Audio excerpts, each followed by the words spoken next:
Muita atenção, amanhã é disso que eu vou falar nesse vídeo. Vou atualizar a análise gráfica do Bitcoin, vou comentar sobre um evento macroeconômico que pode mexer com os mercados, inclusive com o de criptomoedas amanhã. Também vou atualizar a análise de sentimento do Bitcoin, atualizar a análise das principais altcoins.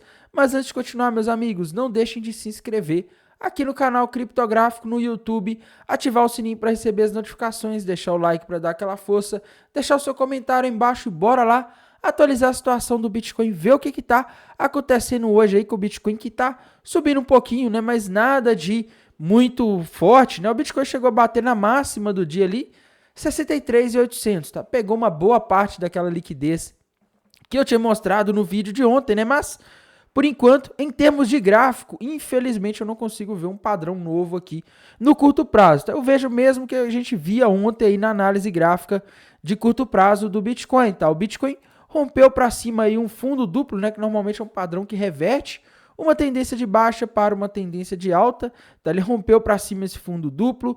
Quando a gente faz uma projeção aí para cima desse fundo duplo, a gente vê alvo para o Bitcoin lá na região de aproximadamente $65.200 aproximadamente, tá? Então, graficamente, o que eu consigo enxergar aqui para o Bitcoin, esse alvo ali na região dos $65.200, não consigo ver aí algo diferente disso, tá? Não estou conseguindo enxergar algum outro padrão aqui, o único padrão confirmado é esse, e o gráfico está dizendo que sobe, só que, pessoal, a gente vai ter que tomar bastante cuidado amanhã. Primeiro porque essa subida que a gente teve no Bitcoin aí no domingo, ela foi uma subida em final de semana, né? Geralmente quando não está acontecendo muita coisa importante no mercado. Tá? Amanhã a gente vai ter um evento decisivo que pode impactar diretamente as bolsas americanas. Esse evento, pessoal, ao qual eu me refiro é discurso do presidente do Banco Central dos Estados Unidos, o Jerome Powell, tá? O que acontece, pessoal? Amanhã, às 10h30 da manhã, no horário de Brasília, o Jerome Powell, que é o principal dirigente do Banco Central dos Estados Unidos, ele vai estar falando em um fórum do Banco Central Europeu sobre bancos centrais. Esse fórum vai ser realizado na cidade de Sintra, em Portugal. Ele já começou hoje, né? Ele é realizado entre o dia 1 e 3 de julho de 2024. E esse evento vai estar reunindo lá presidentes de outros bancos centrais importantes do mundo, tá? E também vai estar reunindo acadêmicos, então eles vão estar discursando lá, vão estar debatendo, e às 10h30 é o horário de fala do Jerome Powell, tá? Tainan, por que isso é importante? Pessoal, a gente tem que lembrar o seguinte, o último gráfico de pontos que foi divulgado lá em junho, tá? No mês passado, do Banco Central, trouxe algo meio sombrio. Ele mostrou ali o Banco Central dos Estados Unidos projetando uma inflação para os Estados Unidos mais alta do que o mercado esperava para o final de 2024 e, mais importante, aquilo que dói no mercado de criptomoedas, uma taxa de juros mais alta do que a que era esperada pelos mercados aí para o final de 2024 lá para os Estados Unidos, tá? E o mercado está ansioso para ver o Jerome Powell falar, porque é o seguinte, pessoal, a gente teve na semana passada e nos últimos tempos, a gente tem tido dados aí de inflação que estão contribuindo, dados macroeconômicos dos Estados Unidos que estão mostrando que a economia dos Estados Unidos está perdendo tração, está enfraquecendo. Hoje mesmo, tá? A gente teve a divulgação do PMI industrial de junho e do PMI industrial medido pelo ISM, tá? O mais importante é que é o PMI medido pelo ISM e a expectativa era que ele viesse 49,2, ele veio 48,5. 48,5, tá? Então, ele veio bem menos do que o esperado, tá? E também veio menos do que no mês de maio, que foi 48,7. Então, será que a gente está vendo uma contração consistente do mercado, da economia americana? Será que a atividade econômica dos Estados Unidos está desacelerando em função desses juros altos? Se isso realmente estiver acontecendo, como esses dados estão mostrando, os últimos dados de inflação estão mostrando, o mercado pode começar a apostar aí que a gente vai ter uma queda de juros aí a partir do segundo semestre, talvez até setembro. Daí o mercado vai estar de olho em tudo que o Jerome Powell falar. Se ele falar algo que insinue que os juros vão começar a cair, por exemplo, em setembro, que eles podem mudar essa perspectiva que eles passaram no último gráfico de pontos, né, de cortar juros, de um corte de juros só em 2024 e passar para 2 cortes de juros. Se ele deixar subjetivo aí, mas se ele inferir que pode haver alguma coisa desse tipo no discurso dele, pode ser que o mercado comemore, tá? Por um outro lado, ele pode chegar lá e falar, olha, nós vamos perseguir a nossa meta. A nossa meta é de 2% na inflação, ainda não alcançou a meta, e a gente vai ficar com esses juros altos aí até que a inflação vá para a nossa meta, tá? Se ele falar algo assim, a gente poderia ver os mercados caindo. Tainão, o que ele vai falar? Difícil de saber, viu, pessoal? Infelizmente não tem como prever o que o Jerome Powell vai falar, mas uma coisa eu já adianto para vocês, tá? Isso pode mexer com o mercado amanhã. Também tem a possibilidade dele fazer aqueles discursos mais repetitivos e neutros, né? Ele falar alguma coisa lá, mas não deixar nada muito claro. Aqueles discursos em que, sabe aquelas reuniões de empresa que você vai e o seu chefe fala ali por horas e você e não chega a uma conclusão, aí seus colegas falam, todo mundo fala e ninguém chega a uma conclusão? De vez em quando o Jerome Powell faz umas coisas dessas aí em alguns discursos, até mesmo para o mercado, tá? Até mesmo para os agentes econômicos. E se ele fizer um discurso desse, pode ser que não mexa tanto com o mercado, tá? Mas tem os dois cenários, dele dar indícios de que a inflação tá caindo como eles gostariam, ou de falar que não, tá? Acho que a gente tem que assistir ou ver ali depois, né? Quando sair informações, eu vou postar lá no canal do Telegram. Então siga o nosso canal no Telegram para você ficar por dentro disso, tá? Eu já posto um negócio tudo resumido, sem muitas informações confusas, com muitas informações longas, tá? Já vou ser bem objetivo, vou deixar lá. Então siga o nosso canal para ficar por dentro das novidades. Às 11 horas da manhã também vamos ter ofertas de empregos lá dos Estados Unidos. Esse dado é importante, mas ele é de maio, tá? Então ele é meio que olhar para o passado, tá? Você está olhando no retrovisor e a gente tem que olhar mais para o agora, tá? Essa semana ela é uma semana complicada, né? Porque ao mesmo tempo que a gente tem eventos importantes, amanhã principalmente, na quarta-feira é meio que metade do dia feriado, só que ao mesmo tempo saindo vários dados macroeconômicos no dia. E na quinta-feira é feriado totalmente, então no meio da semana praticamente, na quinta-feira, quase chegando no final de semana, a semana ela vai ser cortada, o mercado americano vai estar fechado, tá? Aí na sexta-feira a gente vai ter dados extremamente relevantes do payroll, ganho médio por hora trabalhada, a taxa de desemprego nos Estados Unidos. Então assim, é uma semana relativamente tensa para os mercados americanos. E como eu disse, tá? A gente tem que ficar de olho no Jerome Powell amanhã. Para mim é o evento mais importante da semana, porque ele pode soltar alguma coisa importante.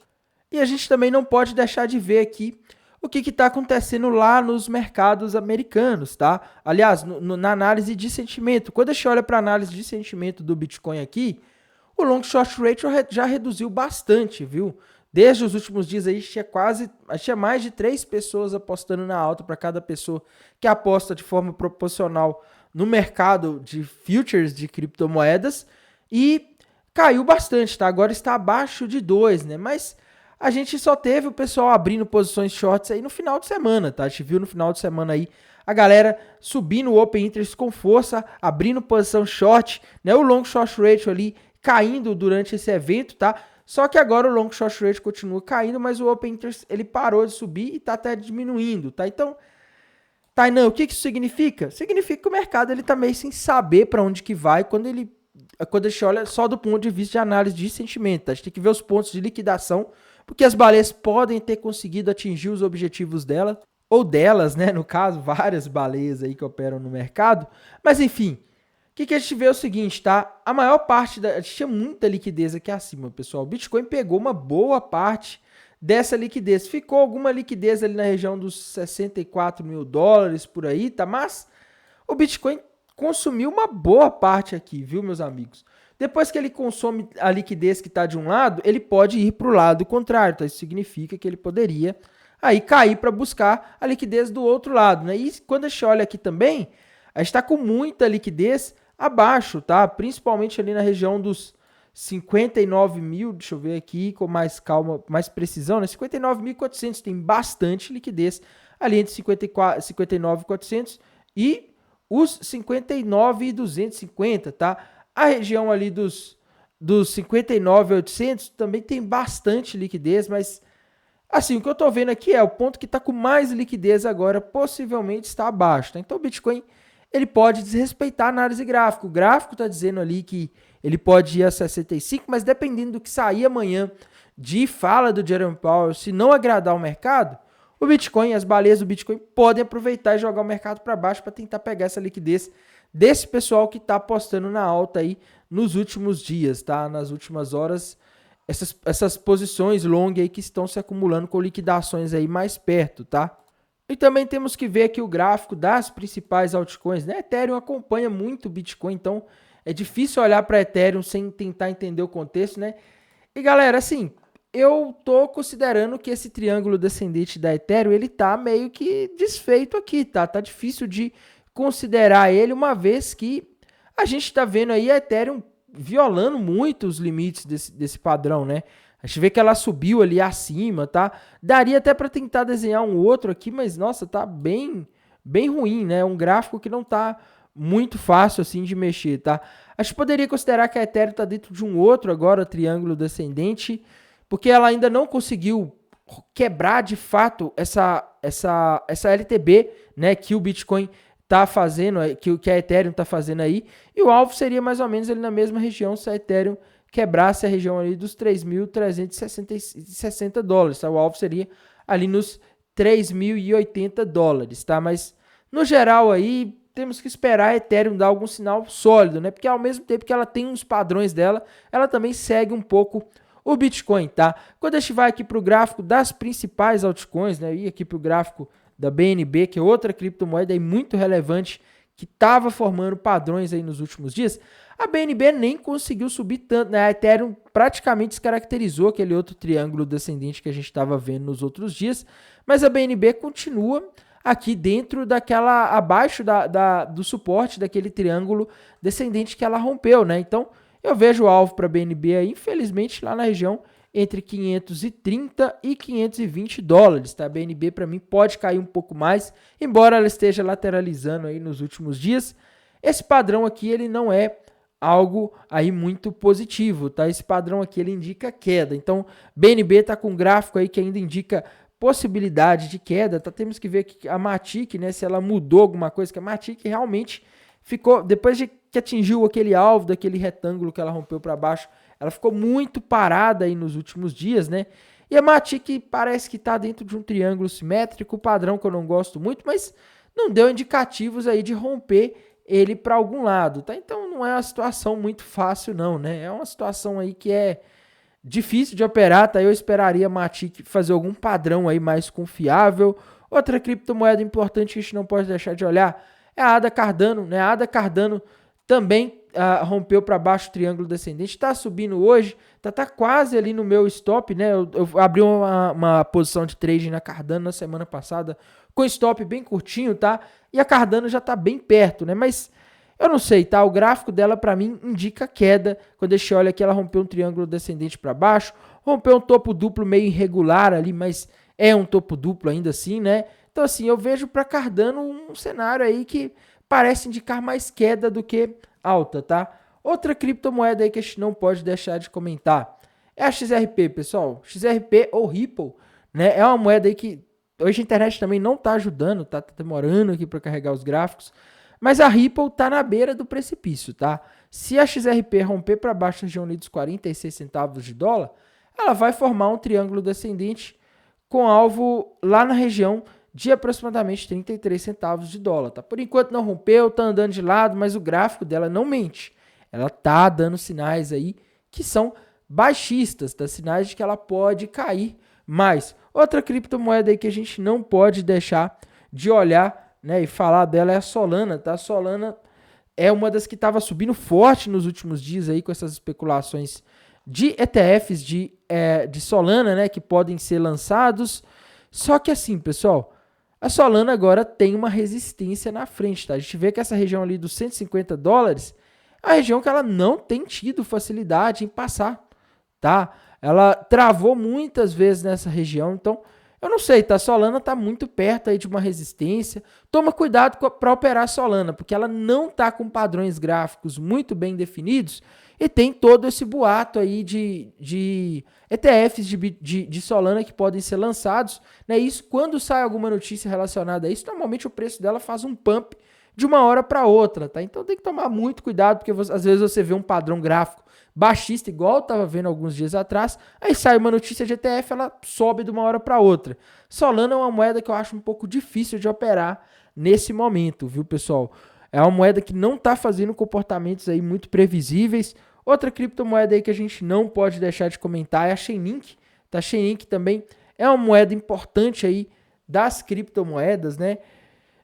A Chainlink está prestes a formar um ombro, cabeça, ombro, mas para ela formar, ela precisa romper a região dos $12 ali para baixo, né? Enquanto ela não fizer isso, 12, 13 dólares, tá? É uma região ali de suporte. Enquanto ela não fizer isso, também não dá para confirmar e acreditar cegamente de que a gente vai ter esse ombro, cabeça, ombro rompido para baixo, tá? Porque a gente só confirma um padrão gráfico depois que ele é rompido. E mesmo assim existe a probabilidade de ele errar, tá? Infelizmente isso acontece aí no mercado de criptomoedas. Vou falar aqui de uma moeda aí que o pessoal andou muito animado com ela um tempo atrás, né? Mas infelizmente quando ela fica, quando torna-se algo muito público, muito conhecido, infelizmente o mercado costuma fazer o contrário, tá? A Dog parecia que estava fazendo ali um ombro, cabeça, ombro, depois mudou, né? Depois começou a andar de lado aqui, tá?